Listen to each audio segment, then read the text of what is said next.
Nathan. You're joining me for another episode of the Beyond Sport podcast. I'm Nathan, and I'm joined alongside fellow teachers Mark and Craig, our student host today, Kieran, and I am delighted to introduce two gentlemen who have been through the Club Doncaster Sports College education pathway and now find themselves working for the Club Doncaster Foundation within primary schools around Doncaster, delivering PE and sports coaching sessions and everything else in between.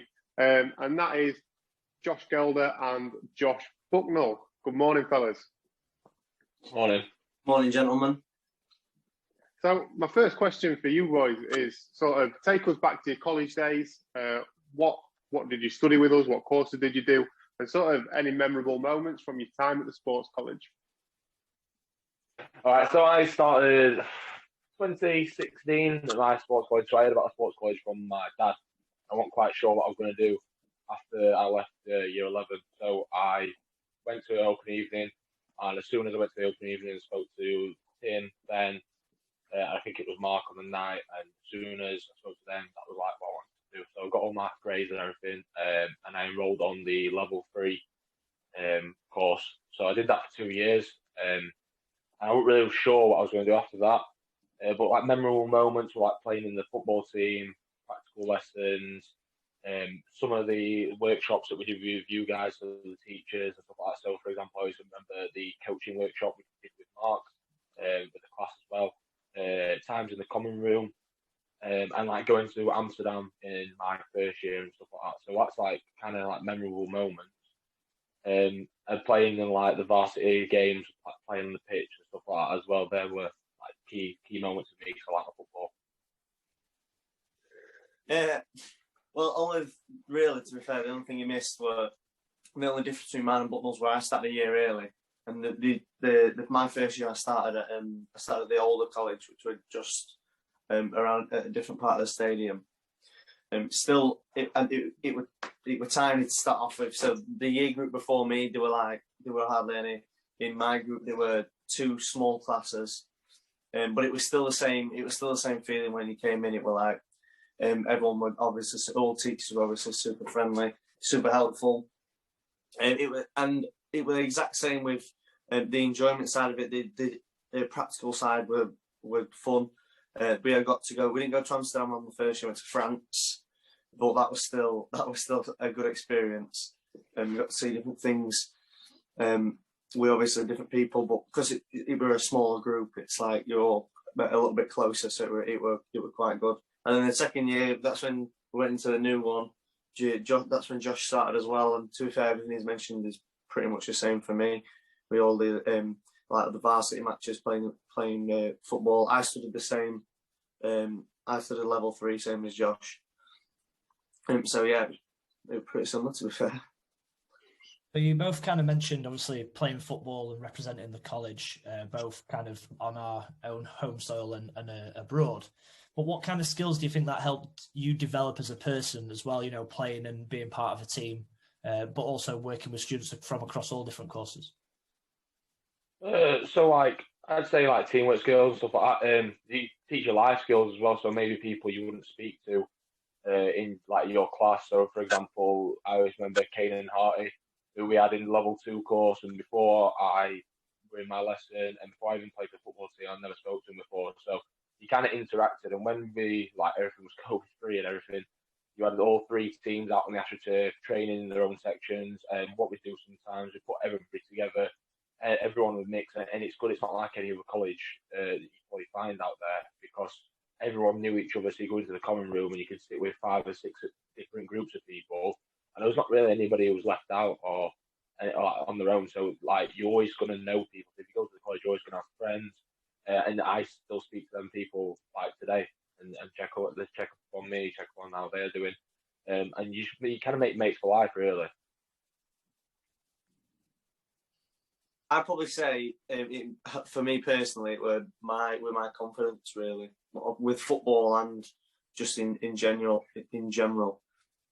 So just actually, because when obviously first going, it's people from all over the area that are coming through, and when I first started, I knew 2 people, and then obviously you get a few weeks into it when you get a little bit more confident, because of like maybe like taste, like open days or taste days, what you might have done, and then you get to know everyone, and it's so.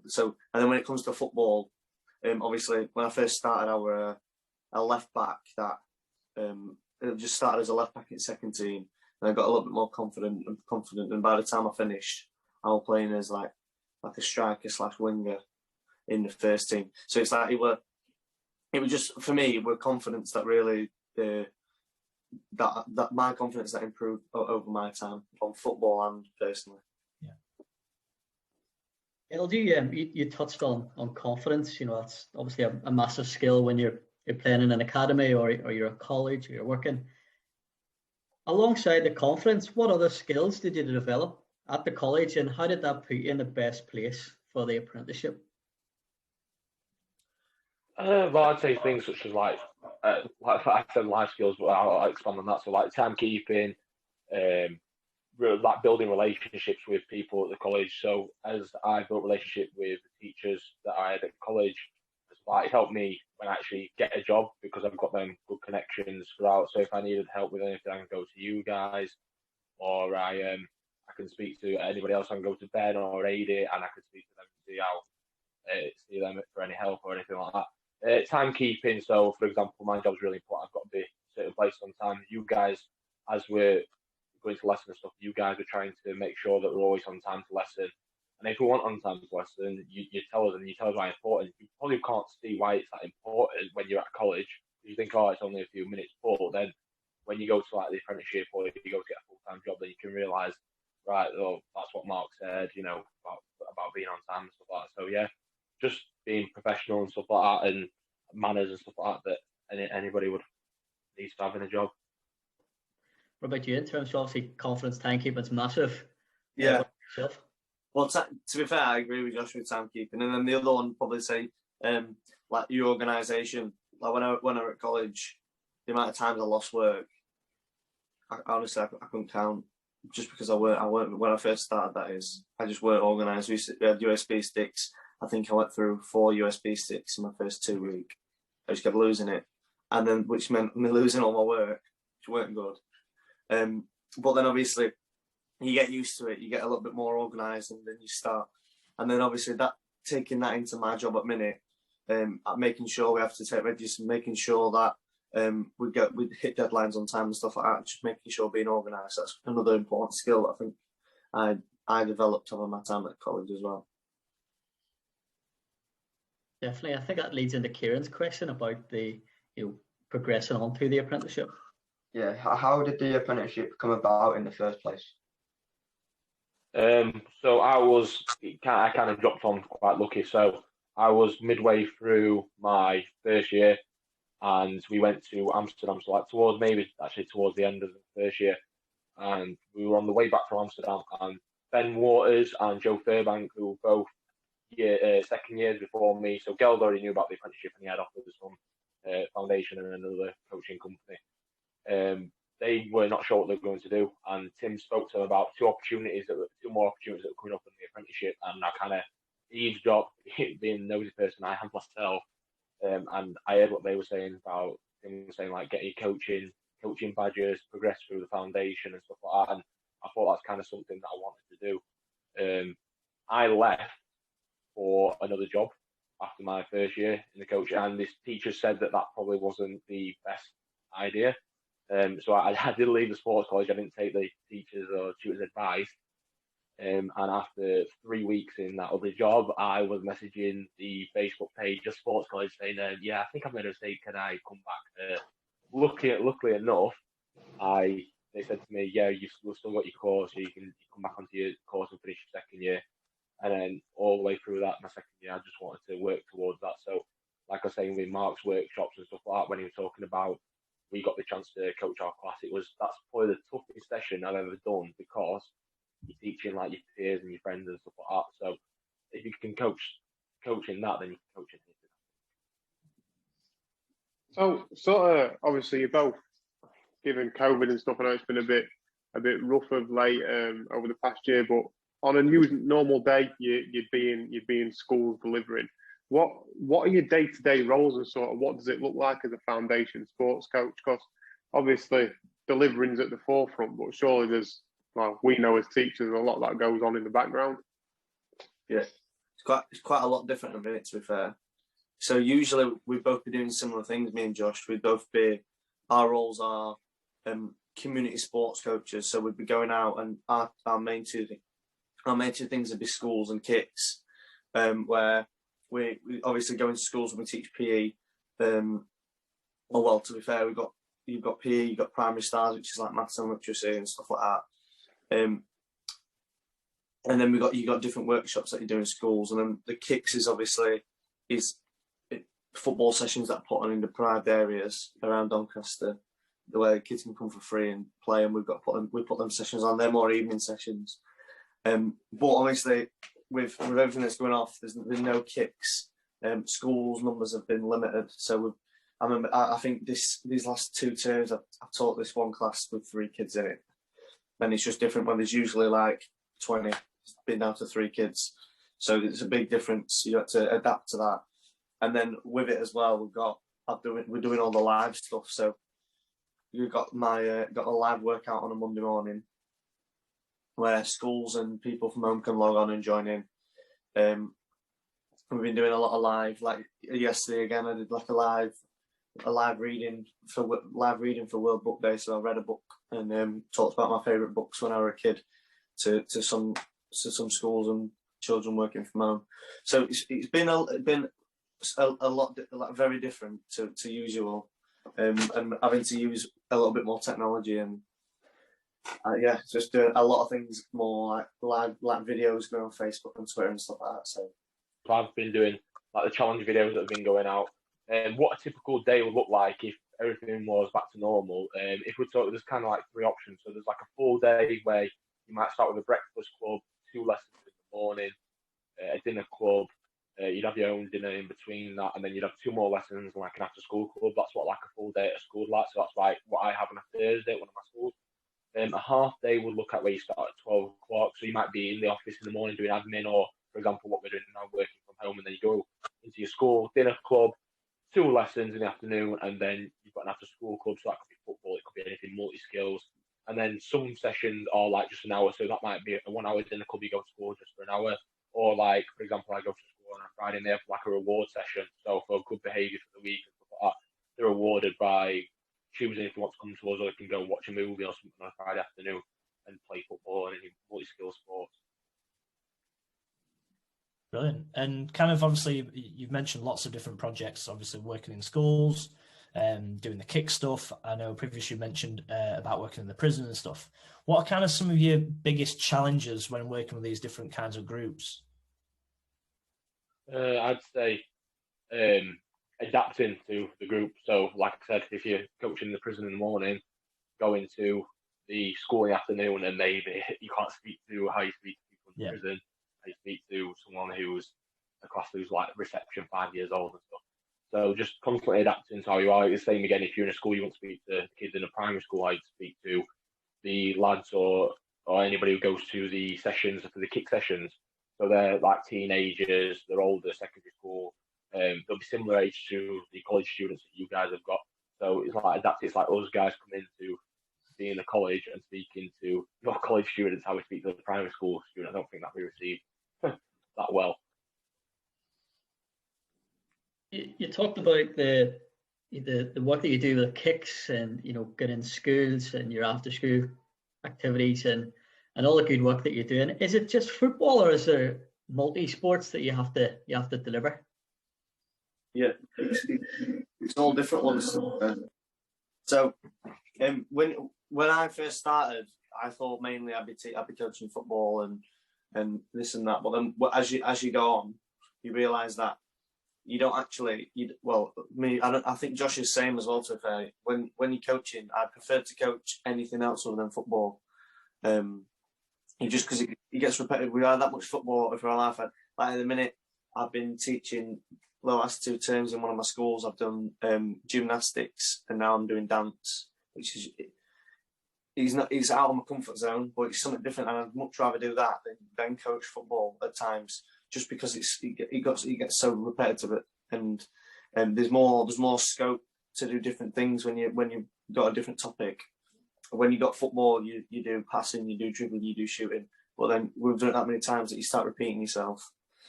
And then with it, when you mention kicks is mainly football. But then we've got like dance sessions.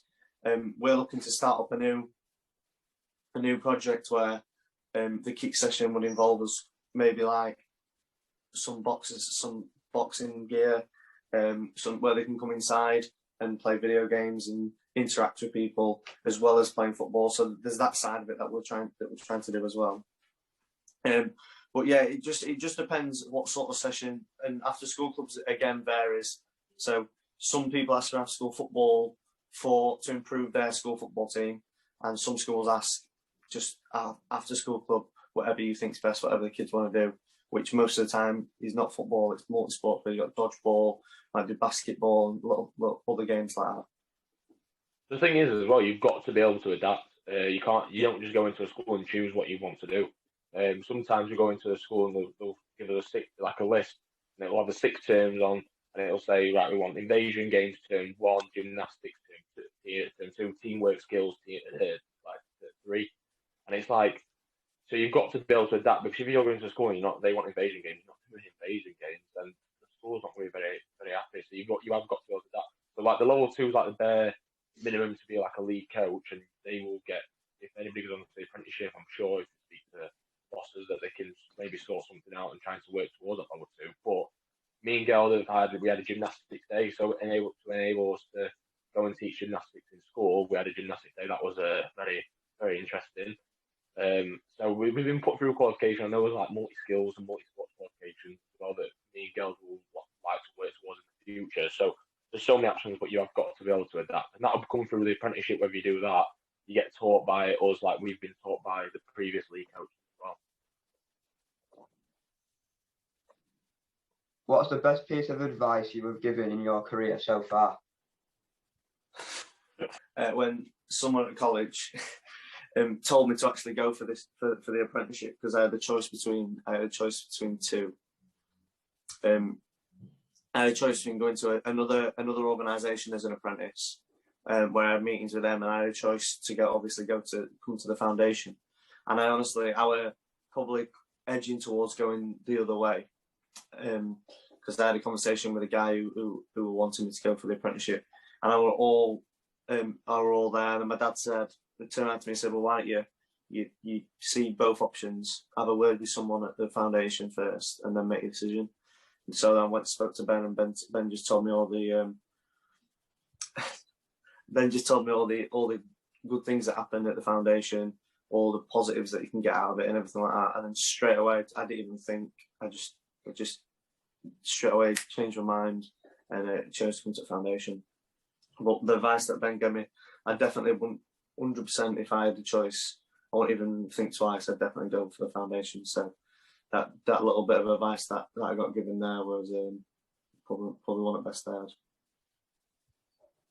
Mine come from when I was in my first year of the apprenticeship, and I had Lauren as my lead coach, and she just said 2 things when you go into school. So you've got to be professional. So when you're working with children or like teachers, you've got to be professional. And she said you just got to be on it all the time.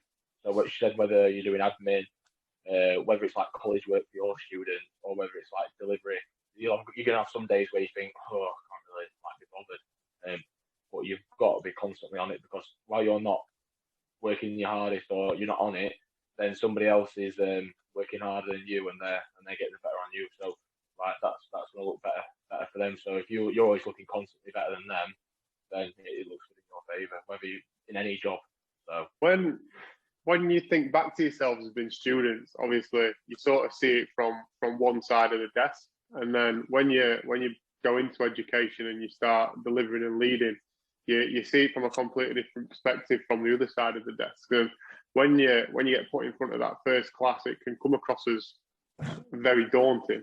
How did you guys deal with being put straight from coming out of college into an apprenticeship, and then being put in in front of a group of people and having to lead, deliver, stuff like that? And they didn't quite chuck us in the deep end. So when like my first, so we had like a 6-term plan, and Lawrence said by this point I want you to be leading. So it was like the second or third term I want you to be taking like after school clubs. So the first term was just watching what she did and how she acted in lessons, looking at games that she did, and I like just put them down on my laptop and stuff like that. So I had them sessions saved for like useful for now. So when I go to do a game, I can see what she used to do. Also, it's just really important that I've got them. So yeah. So gradual build up. So like first term, I just watched what she did. So after school clubs, dinner clubs, lessons, she took everything. Second term, I started to take like warm ups and stuff in lessons. So taking them, if anything was wrong, she'd either stop it or she'd just say to me while I was taking lessons, right, you might want to stop it and then change to a different movement or something like that. And then by the third term, I was taking like warm ups after schools, and then she started gradually introducing me to like lessons and stuff like that. So warm ups and lessons, and then by the end of the term, so like my last term with Lauren, I was taking lessons and stuff like that, and we were doing it like side by side. And sometimes you might think, oh well, you know, I'm a bit nervous to do this. Like we had one class at Retford, I remember, and they was reception, and I've never taught a reception class before. Because when you go to the older classes, year 6 and year 5, it's a little bit easier. You don't have to explain things as much. And that was like my biggest test that she built me up towards. And then, but after that, I felt comfortable teaching or coaching any group. Lads, you've kind of touched on, positive role models that you've had, positive influences throughout your studying, throughout your careers already, throughout the playing football. So I'm going to move away from the question and kind of put it on you, lads. How important do you think it is for you guys to be role models for the people that you come in contact with? No, it is important. Obviously, because especially now, because me and Josh are both not just being seen in our schools when we're sending videos out. All the videos that get sent out to all the schools, all of our partner schools, to send out to either the classes and the people from home to use as a PE resource. So most of the kids now around Doncaster and all our partner schools have probably seen at one point seen me or Josh. So it is important that we're obviously, we stay professional. We don't put anything bad about the club or anything bad at all on like Facebook or Twitter or any social media. And then obviously, I know that there's a few kids around where I live that join me on the call on a Monday. So when I'm out and about and I see them, I make sure I'm obviously I'm still being professional, and obviously because I know that the people do look up to us and being coaches because of the club. It's not just me and Josh. All the coaches know that when we go into a school, the kids look forward to us coming in, and because we got a coach from Doncaster Rovers, and it's exciting. And some kids might think, "Oh, that's it. This is my chance. I'm going to get scouted." So obviously, it is really important that we stay as positive role models for them. With what we've got with us as well as a league coach, we've got apprentices. So the apprentices coming through, we've got to set good examples for them. So like always being on time and stuff like that, and setting good examples in schools like that touch on earlier, being professional and stuff. If they see we're in bad habits, they might think that it's all right for them to be in bad habits, and it's not. So, like I said, me and Gelder, the rest of the coaches have always got to be setting good examples, so their apprentices can see that and then follow that. Also, we've got like kids at the college might look up and see what we've done for going through the college, and they might want to do that as well. And like Gel said, you go out and you like all these things going out. So Gel had 120 people on his live workout video. You've got the kicks video getting hundreds of views, and you've got the school challenge videos getting hundreds of views as well. Going out in your local area, you might see children, and you want to be setting good examples. You don't want to be looking like setting bad examples and stuff, because you never know, they might go back to school and say, "Oh, I saw you at the weekend," and stuff like that. So you've just got to be setting good examples all the time, whether it's to the children that you teach or just anybody in your local area, really. Excellent. And kind of obviously you both kind of talked about the current situation where we find ourselves with COVID and lockdown. How have you both been trying to keep kind of mentally sane and healthy whilst being at home and stuff? I've gone back to being like the inner child, so I've got the Xbox back out. But going on runs, doing home workouts, and just and just stuff like that. Just trying to keep busy. Really, there's not that much you can do. Luckily, the football's on TV quite a lot. But my advice would be to anybody who's struggling at home, just get out of the house. Whether it's you go for a walk, go for a run. It's just good for you to get some fresh air and stuff. Yeah, it's different. It's different from the first lockdown when it was 30 degrees, and and on that one I were at home with my mum and dad. This one's been a little bit different because obviously it's pretty cold. It's been pretty cold, and I'm living on my own as well. So obviously trying to get yourself motivated and do things is quite a bit. It's quite a difference when you're living on your own. You've got no one to like push you out or anything like that. But yeah, pretty much same as Josh. I've been trying to run as much as I can. My sister set some good times with runs, and everyone gave her praise. So I set myself a challenge to beat her times, just because I wanted to beat her. It's pretty simple as that. And I did. But obviously, when I look at her setting challenge, and now she's set a challenge that she's run so far in 1 month, and now I'm going to try and go and beat that as well. Just so I can rub it into her, I think. But obviously, it's little things like that where it helps you motivate yourself to get out. It's maybe a lot different from when I'm at home and I have people on my back saying, like, you need to go and do this, you need to go and do that. Now I'm at home. Now I'm at my house on my own. I've got no one to say that, so I could just be stuck in winning Warzone with Josh or playing all time. And a lot of it's hard to motivate you at times. I mean, Kieran, how have you found that in relation to Josh's question in terms of being set stuff to keep physically active? I've really enjoyed it. I enjoyed doing the runs. I did too, and then I've enjoyed doing the Wednesday workouts as well. Sure. I think just to kind of round it off, I think Kieran, you've got a good question just to finish with. Yeah, if you could go back and give your younger you advice, what would it be? I'll let you lead on that one. Yeah, well, I thought mine would be in my first year. I'm not going to admit to this because I know that my boss already knows it because she reminds me about it all the time. I never used to really do much admin wise. When I say that, I actually just never used to do admin. We used to do coursework. We used to have to do views, but I used to I don't know why. Sometimes I'd do it. I'd be in a mood to do it. Other times, I won't do it. I won't do anything. And I don't know why. I went like that at college, but it's different when you're an apprentice. I would try and concentrate that much on doing a good job coaching that I'll maybe missing deadlines. So if I went back, I'd probably just say to make sure that I was doing my work and make sure I got everything sent in, because obviously I was lucky that there were only 3 apprentices at the time. It was a 2-year course, so I had my second year to make up for it. But now it's not.